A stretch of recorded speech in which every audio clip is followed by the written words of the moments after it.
Yo, what's going on, guys? Welcome back to Girls Frontline to Exilium. As you guys can see here, we have the official tier list, global tier list for Girls Frontline 2. And we also have the CN tier list as well, which is very dope. So what I really like about, the Pride 1 tier list is that they included global and CN. Global is going to be used as like the early and mid game tier list. And then for the CN version is going to be used as, a catalyst for us to understand which units are good long term. So that's what the CN tier list is going to be used for. Which units are going to be good long term, and if for global, which characters are going to be good early and mid game.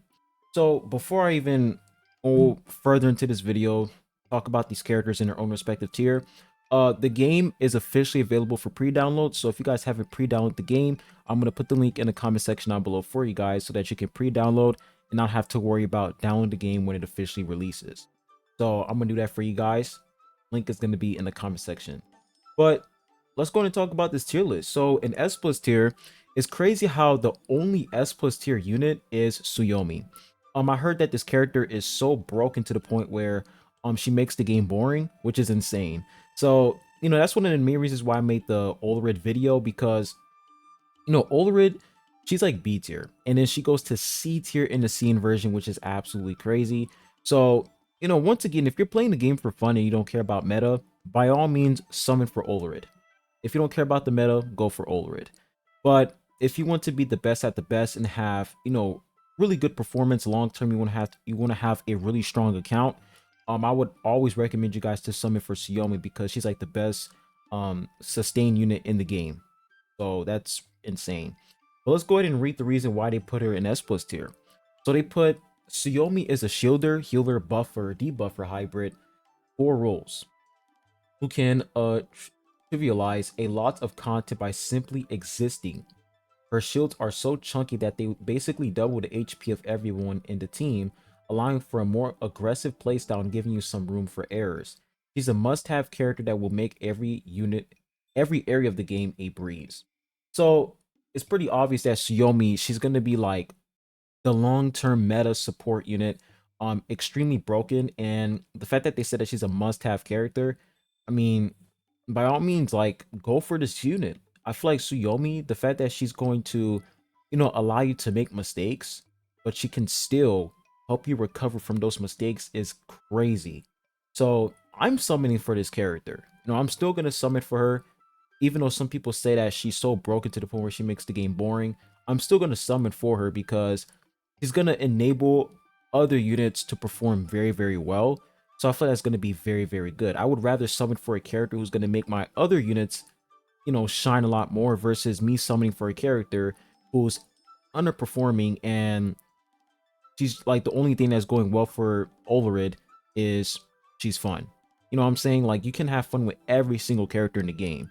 So I'm gonna go for Xiaomi. I mean, it's pretty obvious that she's really good with 0 dupes. It says V0, which is really solid. So Xiaomi S plus tier. Now, the one character I want the most is this unit right here. I don't know how to say her name. I'm just gonna say Q. Q looks so cool. This is one of my favorite characters in the game. Her design is insane. She is a damage dealing unit, and it says that Q excels at doing single target damage, both physical and burn, providing indirect DPS to the team through action support. She will make your weekly bosses a breeze once you learn how to properly use her, but there are better options than her for other content, especially in the early and mid game. Now, the fact that she is still S tier in the CN version is actually pretty good. So Q, this is one unit I'm definitely trying to get. As soon as the game launches, as soon as it launches, this is the first character I want to get. She looks really cool. And the next character we have is Tolo. Tolo. She's an easy to use damage dealer who makes progressing through the early and mid game super easy and fun thanks to having 2 action phases at the start of the battle. Sadly, once the late game is reached, she begins to lose her edge and other damage dealers overtake her. So Tololo, it's like, it seems like she's going to be a very good unit for her early and mid game, but she falls off long term because of power creep, which is unfortunate. But power creep is one thing that gotcha games cannot escape. It's inevitable. It's gonna happen regardless. So Pololo, very good early and mid game, but she falls off due to power creep.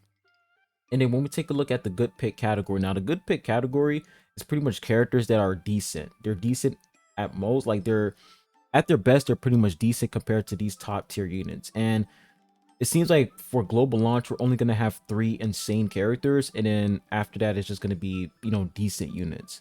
So when we take a look at the A tier category now, I'm actually happy the fact that the A tier category we have 4-star characters, pretty much SR characters, which is really good. So we have Loda, who's a damage dealer. They don't have any info on her, but her weapon type is a shotgun. So she's probably going to be a good unit for close range combat. And then we have Mosin Nagant. I don't know how to say her name, but let's go ahead and read this info.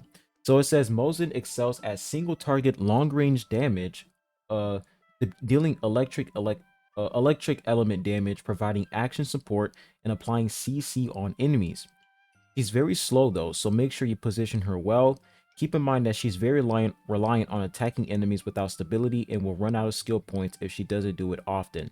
So she is a sniping unit, long range DPS character, and in the C version, she falls to C tier. So it seems like she's not going to be good long term. She's going to be good at the early game, but the late game, she will fall off. And it's probably because of power creep. And then for the sustain category, we have Cena. The fact that she's A tier is actually pretty good. Like I'll say for like a SR character being A tier as a sustain, that's pretty solid.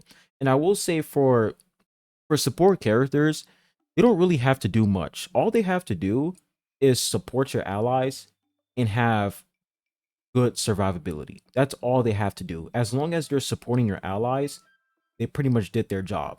But when it comes to DPS characters, it's like DPS characters, they're pretty much competing with other DPS units. And if you have one DPS unit that doesn't deal a lot of damage versus the other unit that deals more damage, you want to pick the character that deals more damage.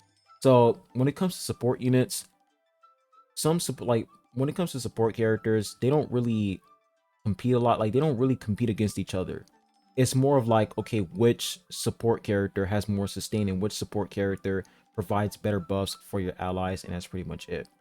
Now, when it comes to tank units, so the top tank unit in the game is Sabrina. It says Sabrina is a hybrid DPS tank who provides defensive buffs to allies and inflicts various debuffs on enemies. It can also taunt. Taunt is very good. If a tank unit doesn't have taunt, I feel like their value decreases because they're not able to, distract enemies so that your DPS characters can, do their job and your support characters can actually stay alive and buff your allies. Which is a very useful ability to save allies, especially in PvP.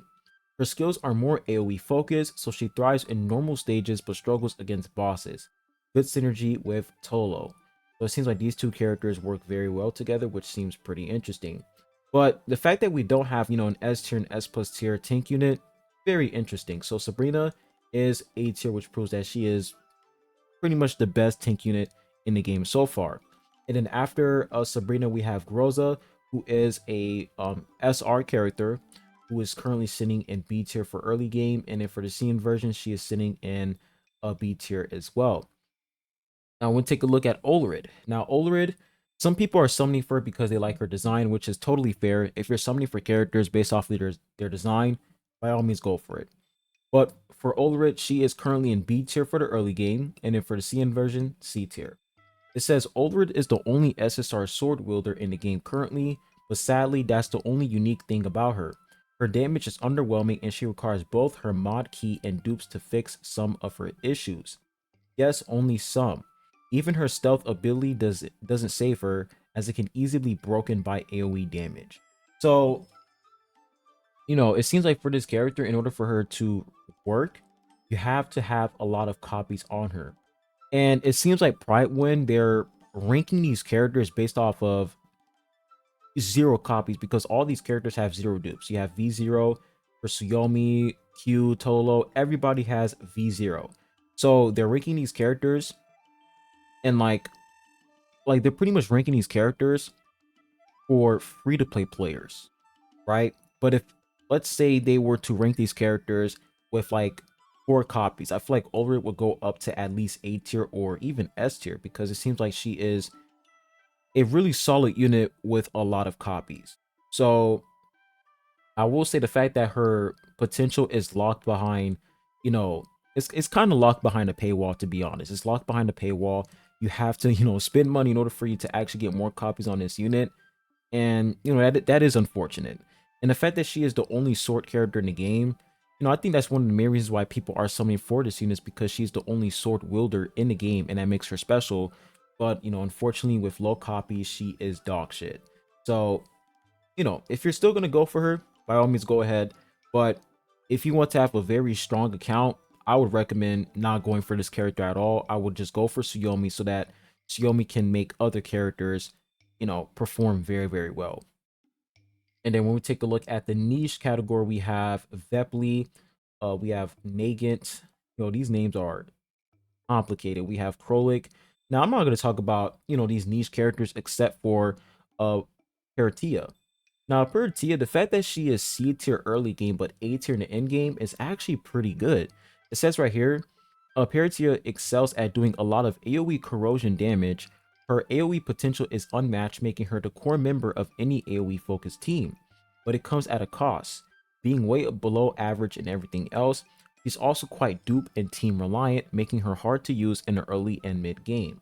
So, probably when they're pretty much assuming that, at the early phase of the game, everybody's going to have 0 dupes on every single character.